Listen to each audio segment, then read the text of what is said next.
2 Timóteo capítulo 3, diz assim a palavra de Deus: Sabe, porém, isto: nos últimos dias sobrevirão tempos difíceis, pois os homens serão egoístas, avarentos, jactanciosos, arrogantes, blasfemadores, desobedientes aos pais, ingratos, irreverentes, desafeiçoados, implacáveis, caluniadores, sem domínio de si, cruéis, inimigos do bem, traidores, atrevidos, enfatuados, mais amigos dos prazeres que amigos de Deus, tendo forma de piedade, negando-lhe entretanto o poder.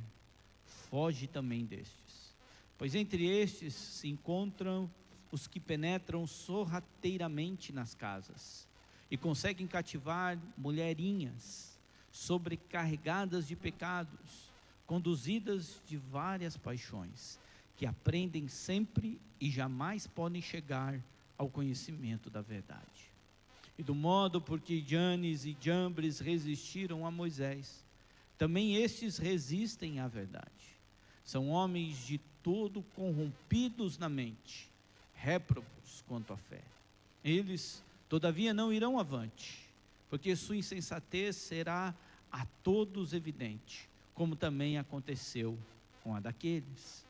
Tu, porém, tens seguido de perto o meu ensino, procedimento, propósito, fé, longanimidade, amor, perseverança. As minhas perseguições e os meus sofrimentos, quais me aconteceram em Antioquia, Icônio e Listra, que variadas perseguições tenho suportado. De todas, entretanto, me livrou o Senhor.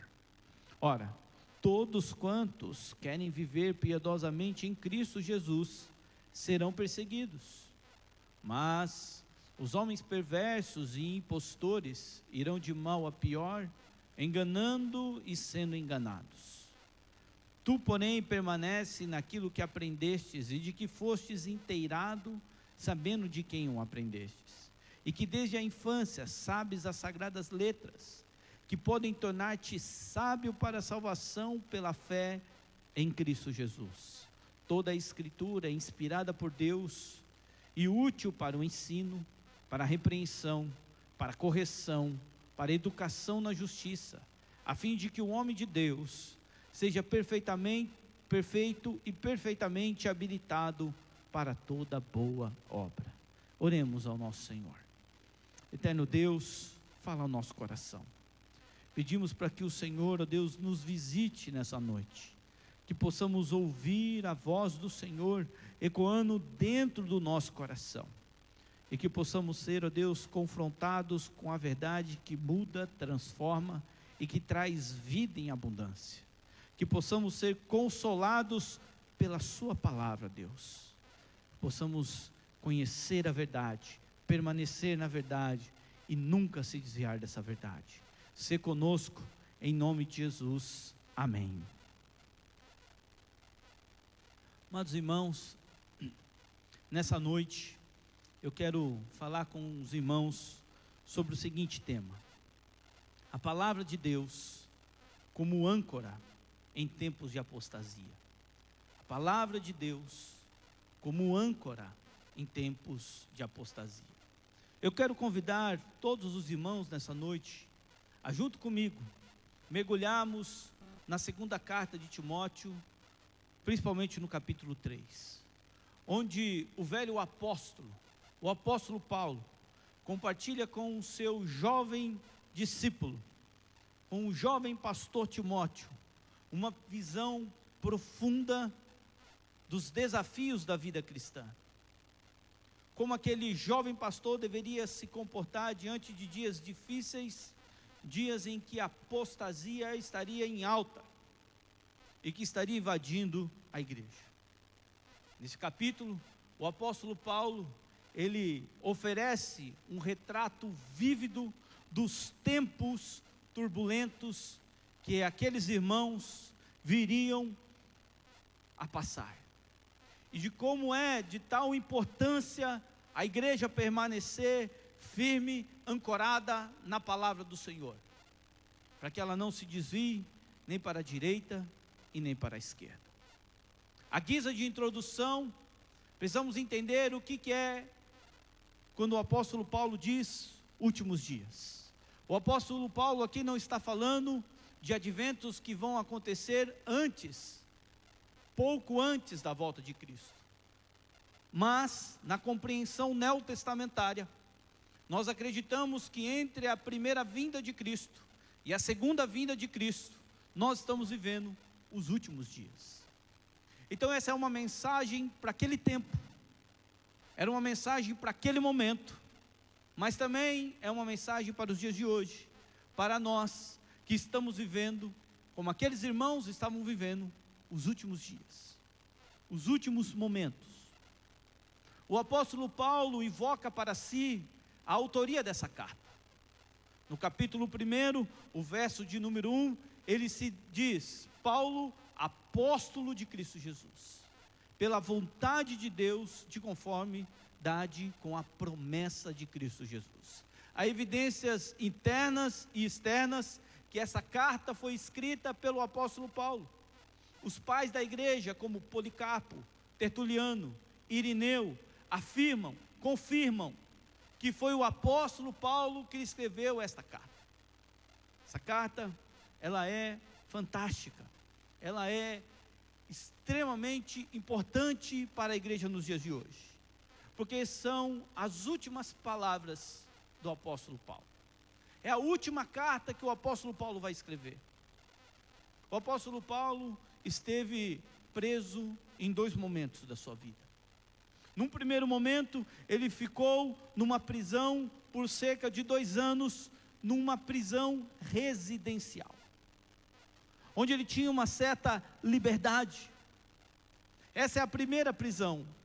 Atos capítulo 28, versículos 16 a 29, nos diz: e nesse momento, nesses 2 anos de prisão, o apóstolo Paulo, podemos aqui destacar 3 fatos importantes que aconteceram. Primeiro, mesmo prisioneiro, o apóstolo Paulo pregou o seu evangelho, pregou o evangelho de Cristo a toda a guarda pretoriana. Todos os guardas que estavam ali com ele ouviram do evangelho e muitos se converteram. Segundo, conforme Filipenses capítulo 1, versículo de número 14, Paulo animou, Paulo advertiu, Paulo trouxe bom ânimo às igrejas para que elas, mesmo diante de uma perseguição ferrenha, continuassem pregando o evangelho.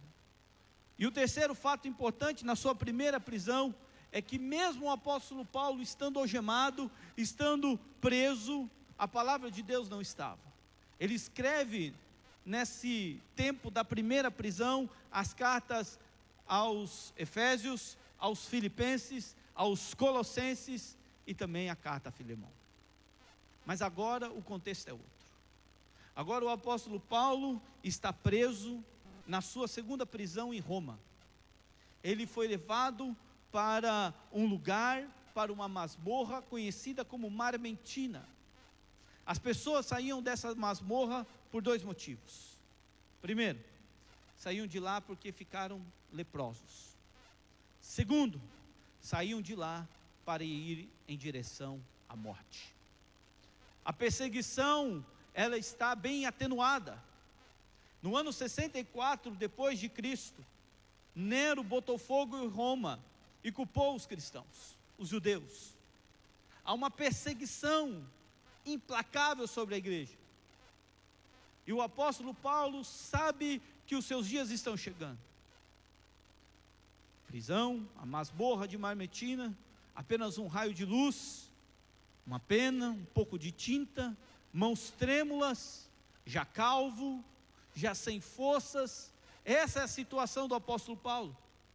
E ele decide escrever as suas últimas palavras, não a uma igreja, apesar que esta carta vai ser lida à igreja de Éfeso. Ele não escreve a outros apóstolos, mas ele decide escrever esta carta a um jovem pastor, talvez não mais proeminente, talvez não aquele que falava melhor, talvez não aquele que era mais cheio de graça, mas era o jovem pastor Timóteo. E quem é esse pastor Timóteo? A Bíblia menciona algumas questões a respeito de Timóteo. Primeiro, ele conheceu o apóstolo Paulo na primeira viagem missionária do apóstolo Paulo, e a partir dali, ele nunca mais deixou o velho apóstolo. Durante a segunda viagem missionária, a terceira viagem missionária, o apóstolo Paulo estava com Timóteo, e Timóteo estava com o apóstolo Paulo.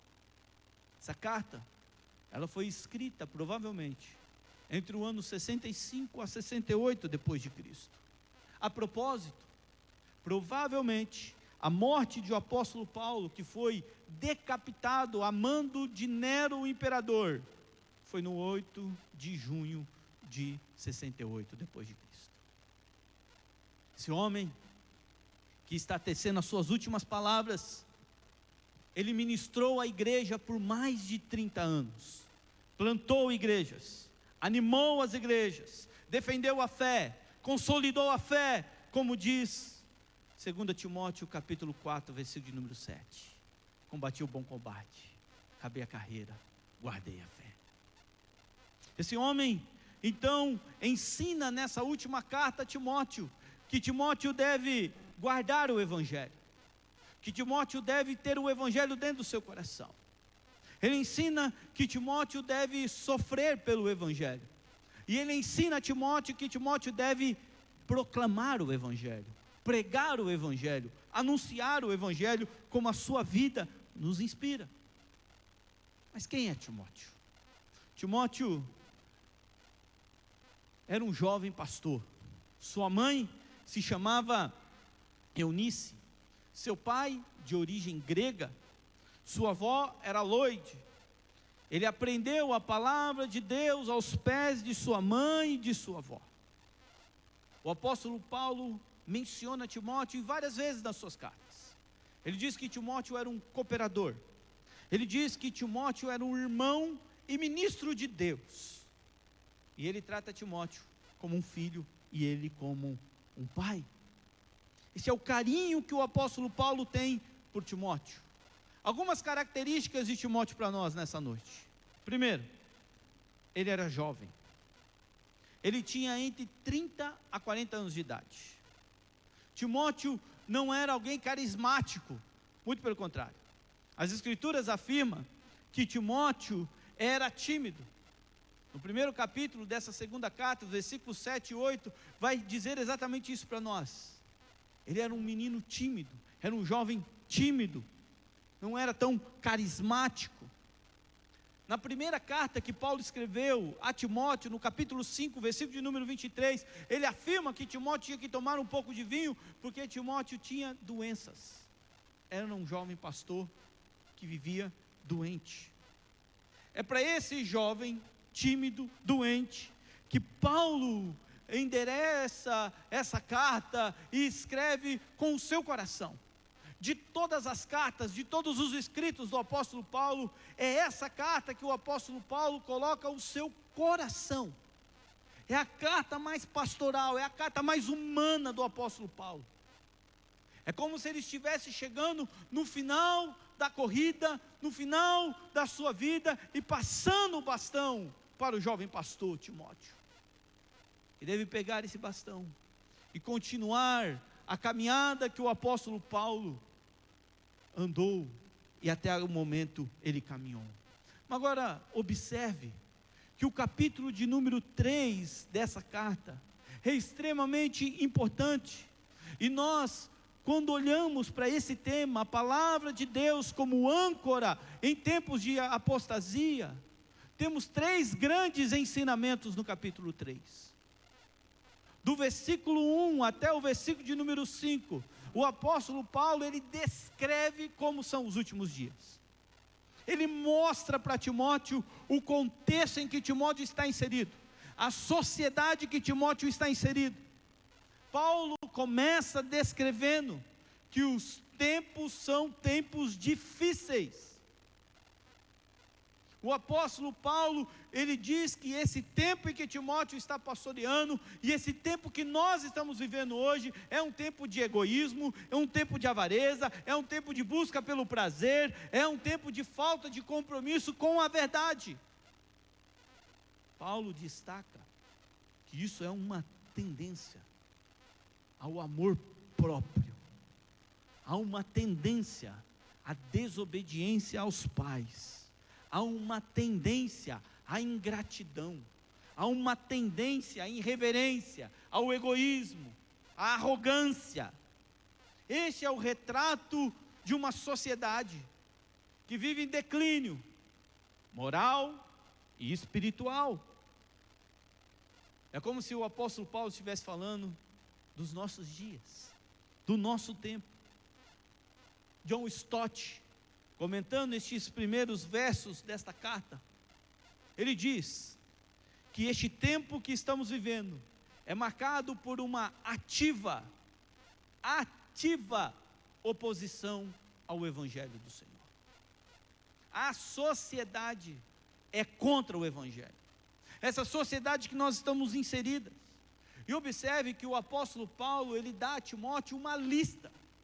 Ele faz uma lista de como era a sociedade nos seus dias. E se formos contar, está cerca de 16 marcas negativas daquela sociedade. E que parece muito com os nossos dias. Por isso que ele já começa alertando Timóteo, dizendo: Timóteo, você vai ser pastor num tempo difícil, num tempo complicado. Um tempo em que as coisas, elas não vão muito bem. E a igreja está inserida nesse tempo. Observe comigo, por gentileza, o versículo de número 2. Olha o que esses dias difíceis, esses últimos dias são. Os homens serão egoístas. Eu não quero aqui falar sobre todas as marcas dessa sociedade que vive em oposição ao Evangelho, mas quero destacar algumas.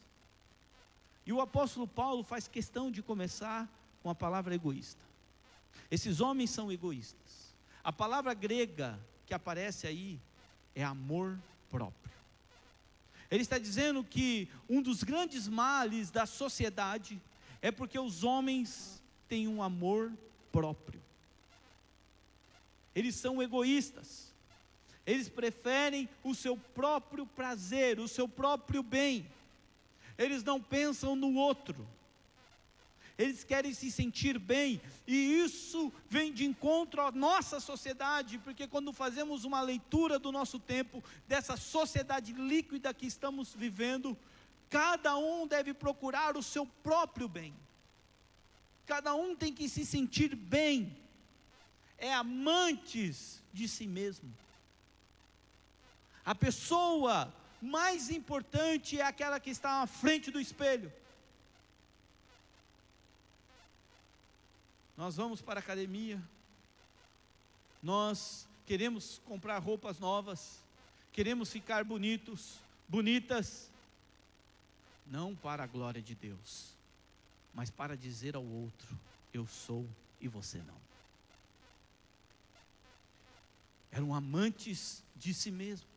O apóstolo Paulo diz que naquele tempo os homens eram avarentos, eram amantes do dinheiro. O dinheiro tinha mais valor do que as pessoas, não diferente dos dias de hoje. E ele ainda diz que eles eram jactanciosos, falam o que não fazem. Falam o que não fazem. Isso que o apóstolo Paulo está dizendo. Eles insultavam Deus, porque eles eram blasfemadores, desobedientes ao pai, faltava respeito aos pais, faltava amor aos pais. Paulo continua com a sua lista. Ele diz que eles eram ingratos, viviam sem graça, viviam em ingratidão, eram irreverentes. Paulo está dizendo, eles eram indecentes, viviam abertamente o pecado. Abertamente o pecado. Eram desafeiçoados, sem amor familiar. A família não importava. Eles eram implacáveis, o apóstolo Paulo diz. Eles não fazem acordo, não dão trégua, eles querem destruir a igreja. Eram caluniadores, espalhavam mentiras. Agora, há uma expressão que Paulo diz que eles não tinham domínio de si, ou seja, eles eram escravos da sua própria vontade, escravos do seu próprio eu. Paulo diz que eles eram cruéis, inimigos do bem, atrevidos, amigos dos prazeres, mais do que amigos de Deus. É nesse tempo difícil que Timóteo é chamado a viver o Evangelho. É nesse tempo difícil que eu e você somos chamados a viver o Evangelho, a sermos um seguidor integral do Mestre. É nesse contexto que nós estamos inseridos. Mas não para por aí. A coisa ainda piora mais. Porque olha o que diz o versículo de número 5. Tendo forma de piedade, negando-lhe entretanto o poder, foge também destes. Pois entre estes se encontram os que penetram sorrateiramente. Observe que esses irmãos, essa igreja de Éfeso, cujo pastor é Timóteo, ela vai ser alertada pelo apóstolo Paulo e também Timóteo, de que há um grande problema. Porque essas pessoas que são egoístas, avarentas, implacáveis, caluniadores, eles também estavam dentro da igreja. Por isso que Paulo diz, tem forma de piedade, negando-lhe entretanto o poder. Era uma falsa religião, era um falso evangelho que essas pessoas viviam, porque eles estavam vivendo uma espiritualidade divorciada da vida. Eles diziam que eram cristãos, mas não viviam como cristãos.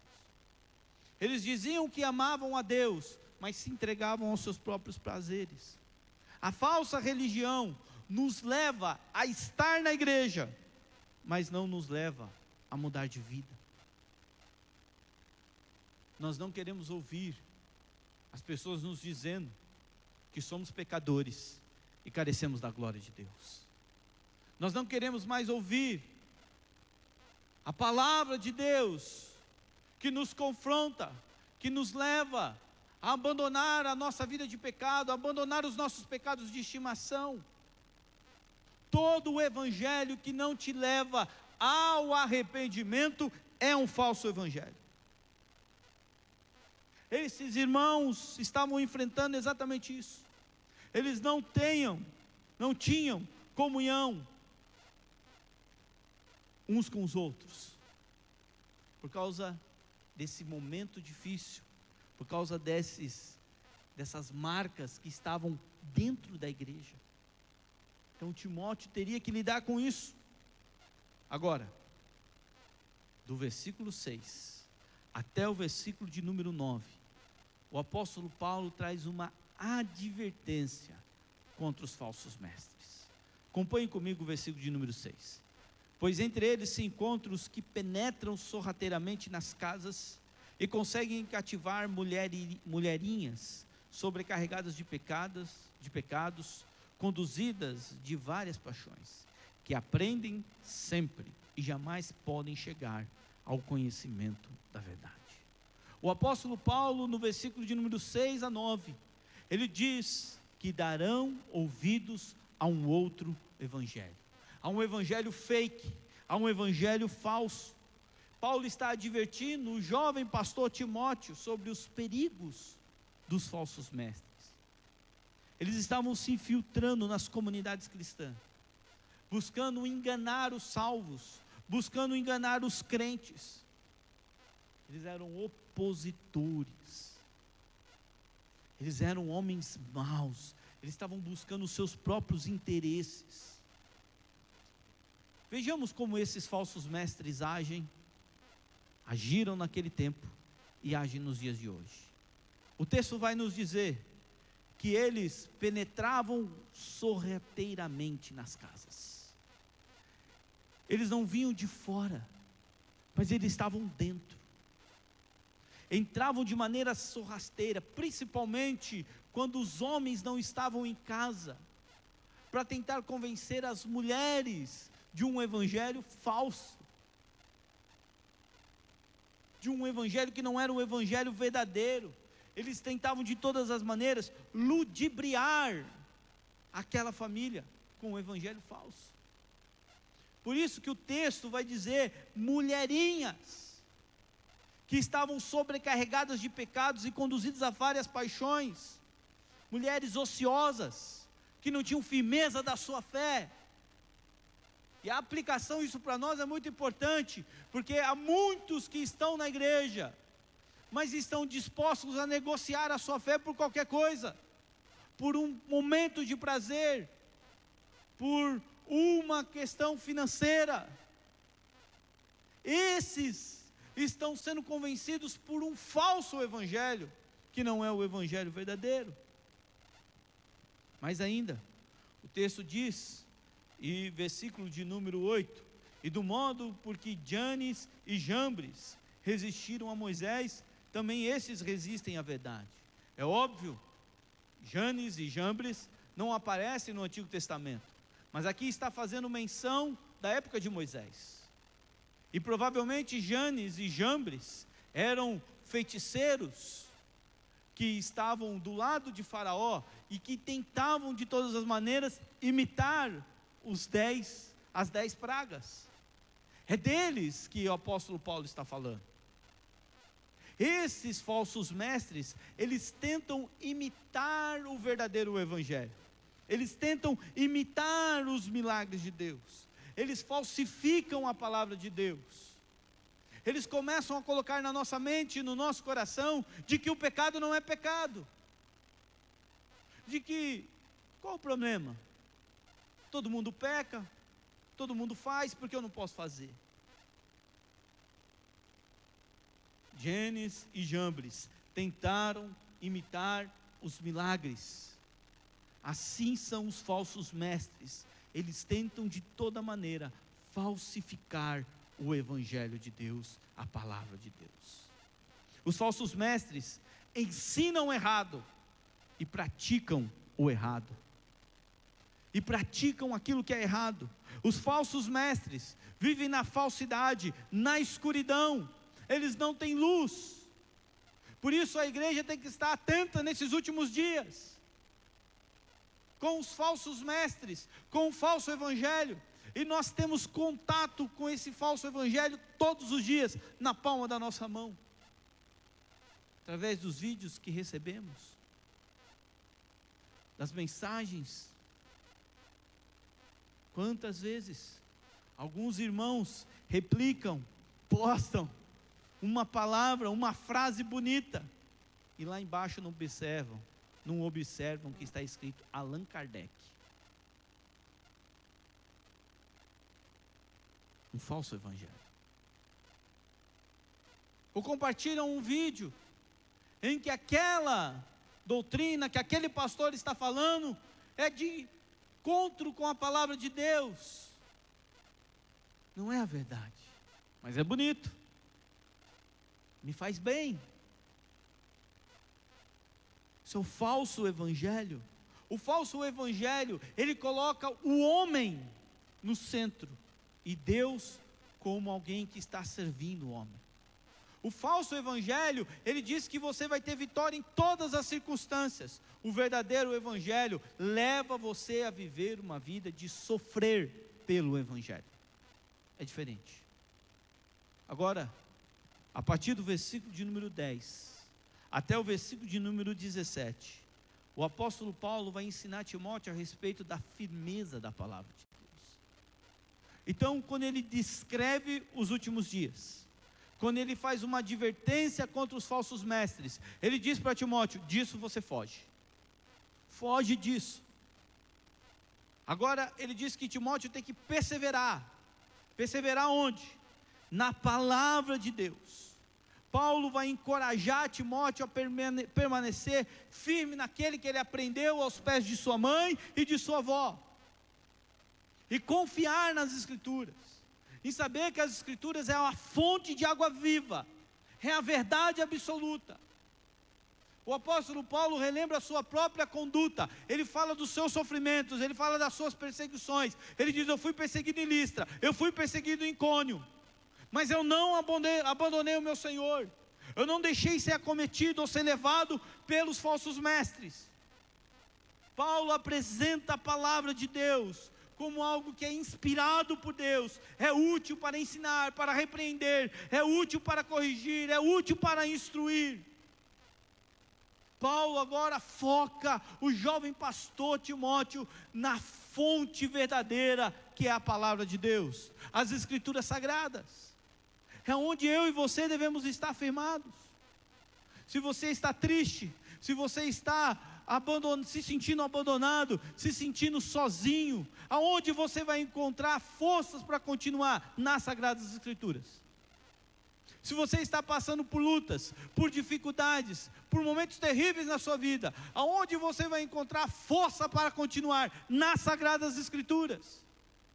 A palavra de Deus, ela nos corrige, ela nos alerta, ela nos traz vida e vida em abundância, porque a palavra de Deus revela Jesus Cristo como o nosso único e suficiente Salvador, e é nela que nós devemos estar apegados.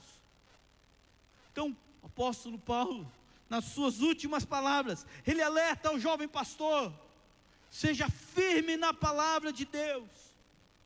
Versículo de número 10, ele diz assim: tu, porém, tens seguido de perto o meu ensino, procedimento, propósito, fé, longanimidade, amor, perseverança.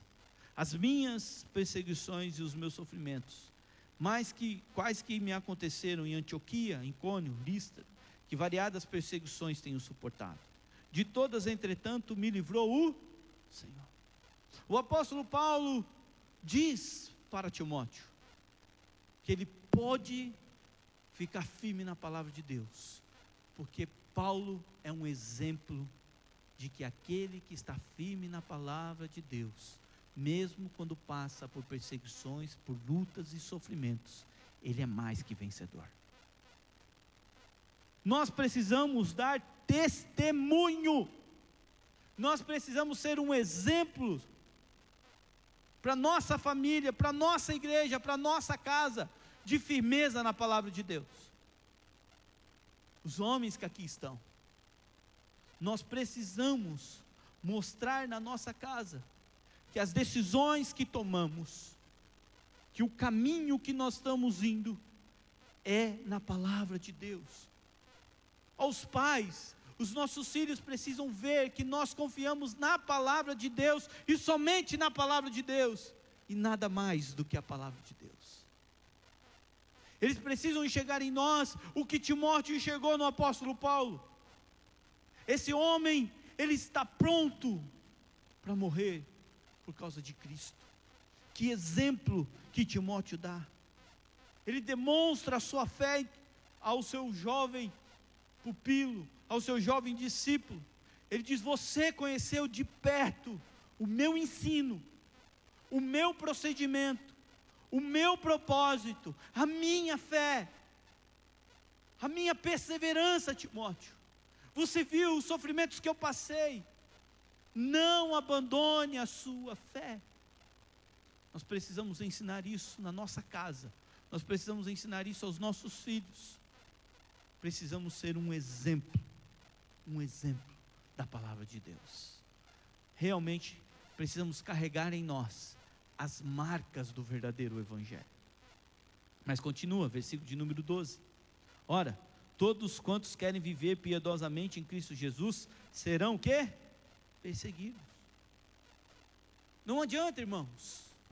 Quando confessamos Cristo Jesus como nosso único e suficiente Senhor e Salvador, nós passamos a fazer parte de um grande exército, o exército de Deus. E nós estamos na batalha. Todos os dias nós lutamos contra a carne, contra o diabo e contra o mundo. Eles tentam de todas as maneiras nos devorar, nos afastar da graça, nos afastar do Senhor. Aqueles que amam o verdadeiro evangelho sofrem por causa do evangelho essas perseguições, Por isso que Paulo, ele vai dizer exatamente isso. Todos quantos querem viver piedosamente em Cristo Jesus, serão perseguidos. Serão perseguidos. Todos os dias, somos confrontados pela palavra de Deus, nas nossas atitudes, na mudança do nosso caráter, na maneira que tratamos a esposa, o esposo, na maneira que nos relacionamos uns com os outros, com os filhos. O apóstolo Paulo diz isso a Timóteo: se você for fiel ao Evangelho, você vai sofrer por causa do Evangelho, você vai ser perseguido por causa do Evangelho, mas permaneça firme. Versículo de número 13, por gentileza. Paulo diz: mas os homens perversos e impostores irão de mal a pior, enganando e sendo enganados. O apóstolo Paulo agora diz a Timóteo algo muito importante. É como se Paulo estivesse dizendo a Timóteo: não olhe para os homens maus, não tenha inveja dos homens maus, não tenha inveja da prosperidade dos homens maus, porque eles enganam e são enganados. E Paulo diz: eles vão de mal a pior. O crente não pode olhar para o lado, o crente tem que olhar para cima. O crente não olha para baixo, o crente olha para cima. O crente não olha para o que o outro tem, o crente olha para o que ele tem, e ele tem Cristo Jesus na sua vida. É disso que o apóstolo Paulo está dizendo. O apóstolo Paulo, mesmo lá naquela masmorra, sabendo que vai sair dali para a morte, ele proclama que ele sim combateu um bom combate, ele guardou a fé, ele sim é mais do que vencedor, ele sabe o que está esperando ele, quando ele fechar os olhos nessa terra, quando a sua cabeça for dissipada, ele vai acordar no céu ao lado do nosso Senhor Jesus Cristo. Não há motivos para o crente olhar para o lado, o crente olha para Jesus. Os homens maus podem prosperar, mas essa prosperidade, ela é vã e é passageira.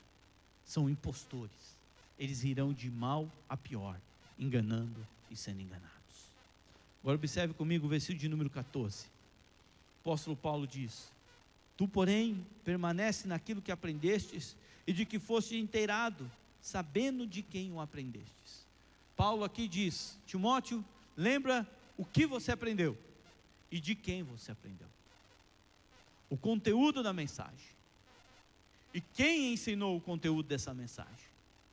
Ele deixa isso muito claro para Timóteo, e ele continua, que desde a infância sabe das sagradas letras, que pode tornar-te sábio para a salvação, pela fé em Cristo Jesus. Paulo, ele diz para Timóteo: permaneça no ensino da sua mãe, da sua avó, elas ensinaram a palavra de Deus para você. Nós devemos permanecer naquilo que nós aprendemos. A palavra de Deus não pode cair, meus irmãos, no nosso esquecimento. A palavra de Deus não pode cair no esquecimento da vida do crente. Talvez, se nós fizéssemos um teste aqui hoje, fizéssemos uma pesquisa, dizendo qual foi as últimas 3 mensagens que você ouviu. Cite os textos que os pastores leram. Talvez você diga: eu não sei. Mas a palavra de Deus é a que nutre a nossa vida. Ela não pode cair no nosso esquecimento. O Espírito Santo usa essa palavra pregada para nos consolar, para nos confrontar, para nos alegrar, mas também para nos admoestar. Nós não podemos viver um evangelho ralo, mas precisamos viver a profundidade do evangelho. O evangelho do Senhor não pode apenas mudar a superfície do meu coração, tem que tocar as camadas abissais do meu coração, tem que ir lá no hipotalássico da alma do homem, no mais profundo, porque nós precisamos e necessitamos ser mudados, não de fora para dentro, mas de dentro para fora. E é o evangelho que faz isso. O apóstolo Paulo continua, observe comigo por gentileza o versículo de número 16. De toda a escritura é inspirada por Deus e útil para o ensino, para a repreensão, para a correção, para a educação na justiça, a fim de que o homem de Deus seja perfeito e perfeitamente habilitado para toda boa obra. Paulo vai dizer para Timóteo que a Bíblia, as Sagradas Escrituras, a palavra de Deus, ela é superior a qualquer falso ensino. Por quê? Segunda carta de Pedro, capítulo 1, versículo 21, diz que essa palavra foi soprada pela boca de Deus. A palavra de Deus, os 66 livros das Sagradas Escrituras, foi soprada pela boca de Deus, escrita por mais de 40 autores. Cada um colocou o seu jeito de escrever, a sua maneira de escrever, mas todos eles foram conduzidos pelo Espírito Santo de Deus a escrever esta palavra, que foi inspirada por Deus, que nos conduz à salvação, que nos revela a salvação por meio de Jesus Cristo, o nosso único e suficiente Salvador. A palavra de Deus nos revela que nós somos e pertencemos àquele que deu a vida por nós, Jesus Cristo nosso Senhor. Paulo vai dizer que a palavra de Deus, ela é útil. Útil para quê? Útil para quê? Paulo diz, ele ensina Timóteo, ele diz que a palavra de Deus é útil para ensinar. Aqui Paulo está falando da doutrina. A palavra de Deus é útil para ensinar o que é certo. Ela não ensina o que é errado, ela ensina o que é certo. Nós precisamos aprender o que é certo através das Sagradas Escrituras, através do Evangelho verdadeiro, da palavra de Deus. Não adianta você pegar e colocar uma frase lá nas suas redes sociais de um ditado popular e escrever como diz a Bíblia. Como diz a Bíblia, Deus escreve certo por linhas tortas. Isso é mentira, isso não é verdade. Deus corrige. Isso não está na Bíblia. Então a palavra de Deus, ela é útil para o ensino, para nos ensinar a maneira correta, para nos ensinar a maneira certa, como deve ser o nosso procedimento, como deve ser o nosso caráter, como devemos nos comportar como pais, como devemos nos comportar como marido, como esposa, como cristãos. Eu aprendo isso através da palavra de Deus. Ela é útil para ensinar o que é certo. Segundo, ela é útil para repreender. Repreender o quê? O que não é certo. A palavra de Deus repreende o que não é certo. O Espírito Santo de Deus, irmãos, ele fala ao nosso coração quando nós erramos. Quando somos levados ao arrependimento. É a palavra de Deus nos confrontando. Olha, aquela atitude que você teve foi errada, não é certo. Ela nos repreende. Não para nos condenar, para nos ensinar que o que é errado e que precisamos fazer o certo. A propósito, o certo feito de maneira errada é errado. O errado feito de maneira errada continua sendo errado. O certo tem que ser feito de maneira certa. Então a palavra de Deus, ela nos repreende, ela nos exorta, ela é útil para ensinar, para repreender e para corrigir. Corrigir o que, pastor? Corrigir é tornar certo. A palavra de Deus, ela pega a nossa vida e ela vai nos moldando a nos tornarmos cada vez mais semelhantes a Jesus. Por isso que eu preciso ter contato com a palavra de Deus todos os dias. Por isso que eu tenho que estar atento à voz do Espírito Santo. Porque a palavra de Deus que me torna a fazer o que é certo, a ser o que é certo. Ela corrige. Os pais sempre estão prontos a corrigir os seus filhos. Não faz isso, não faz aquilo. É assim que tem que fazer. A palavra de Deus faz a mesma coisa conosco. E Paulo continua. Paulo diz que as Escrituras, que foi inspirada por Deus, soprada pela boca de Deus, ela é útil para ensinar, para repreender, ela é útil para corrigir e para educação na justiça. Ou seja, a palavra de Deus nos ensina o que é certo, repreende o que não é certo,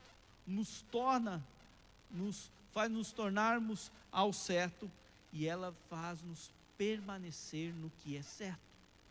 Por isso que Paulo diz, educação na justiça. É somente a palavra de Deus que faz isso em nós. Queridos irmãos, em tempos de apostasia e incertezas, a palavra de Deus, ela permanece como uma rocha inabalável. Em tempos de afronta de Satanás contra a igreja, ela tem que estar pautada na palavra de Deus. O cristão tem que viver pautado na palavra de Deus. Assim como Paulo, nas suas últimas palavras, está instruindo Timóteo, eu e você hoje, somos chamados a permanecer firmes na verdade, e a discernir os falsos mestres, e acima de tudo, nos apegar à palavra de Deus, e fazer da palavra de Deus a nossa bússola espiritual. Para onde você está indo? Para onde a palavra de Deus diz que eu tenho que ir? Que caminho que você está caminhando? O caminho das Sagradas Escrituras, a palavra do Senhor. Então, amados irmãos, de maneira prática, alguns conselhos. Número 1, tenha contato diariamente com a palavra de Deus. Leia a palavra de Deus. Esses dias, conversando com um irmão da nossa igreja, ele disse, pastor, como que eu consigo ler a Bíblia toda em um ano? Eu disse, simples, leia 4 capítulos por dia. Ele arregalou os olhos e disse, só isso? Só isso. Quantos capítulos tem a Bíblia? Ele foi fazer a conta. Ele disse, não é verdade? 4 capítulos por dia. Eu vou chegar no final do ano e vou ter lido a Bíblia toda. Dica prática. Leia as Escrituras Sagradas todos os dias da sua vida. Segundo lugar, segunda dica. Medite na palavra de Deus. Não apenas leia, mas fique remoendo o que aqueles textos que você leu falou com você. E 2 coisas aqui são importantes: que Deus falou comigo e o que eu vou fazer. Terceira dica: participe de um grupo pequeno. Você vai experimentar uma bênção na sua vida. Você vai experimentar ser ensinado através de um método de estudo bíblico indutivo a respeito das Escrituras Sagradas. 4º conselho para vocês: não deixe de participar da escola bíblica, onde você vai aprender a palavra de Deus. Quero concluir dizendo 2 Qs. Ontem eu preguei para os jovens mais e eu concluí meu sermão falando de 3 Qs. Hoje eu quero falar de 2 Qs, já indo para o final da mensagem. Que possamos nos fortalecer diariamente através das Sagradas Escrituras, porque somente ela pode te dar vida e vida em abundância. Somente a palavra de Deus pode trazer o consolo que você precisa. O Espírito Santo, quando você lê as Escrituras, ele move o seu coração ao ponto das lágrimas caírem e molhar as folhas da sua Bíblia. Se você está triste, leia as Sagradas Escrituras. Se você está alegre, leia as Sagradas Escrituras. Em todo tempo, leia as Sagradas Escrituras. Ela vai te ensinar, ela vai te admoestar, mas ela vai também trazer consolo e conforto ao seu coração. Segundo o quê? Que o Espírito Santo nos guie e nos capacite a vivermos de acordo com a verdade revelada em sua palavra. Somente aqueles que têm comunhão com Deus podem experimentar a ação do Espírito Santo na sua vida.